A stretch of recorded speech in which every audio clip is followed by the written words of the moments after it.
10 years trying to expose a prophet who couldn't be touched by law, police, or truth itself. And in the end, I became the very thing I was trying to destroy. If you've ever trusted someone just because they looked holy, this story will make you question everything you believe about power, faith, and control. Because what I discovered inside that church wasn't religion. It was a system for selecting people and making them disappear.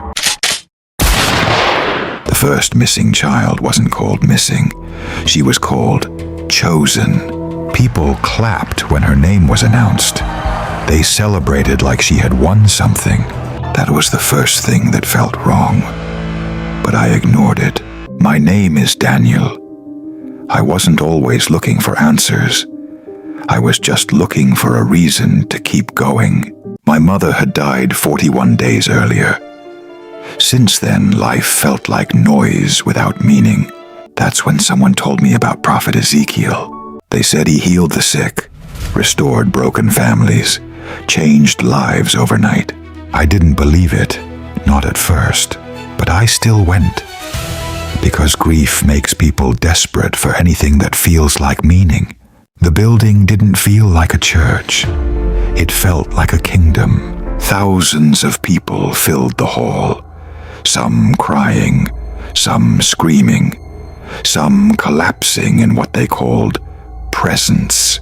And then he walked in, Prophet Ezekiel. The entire room changed in a second. Not applause, not cheering, something deeper, like obedience disguised as love.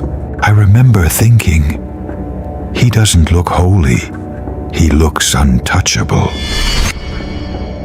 That was the moment I should have left. But I stayed. After that night, I kept coming back. Not for faith, for answers. The church ran like a nation inside a building. Volunteers, security, finance teams, inner circles, and children were always present, always being watched. Then it happened, the announcement. 3 children have been chosen for leadership preparation. The crowd celebrated again, like it was a blessing. But something inside me didn't celebrate. It tightened. Because I noticed something no one else did. The children who were chosen never came back to normal services. I asked someone about it. They smiled at me, not kindly, warningly. They're being prepared for something greater. That phrase stuck with me. Because I had heard it before, in different places, same language. That night, I followed one of the staff members. And I saw a door I was never supposed to see.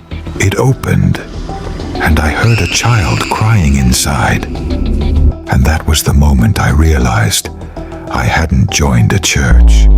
I had stepped into something that was never meant to be questioned. Something that chose people and never let them leave. Drop your comment and watch the next episode. Don't forget to like, share, and subscribe to Tales of Karma for more interesting stories.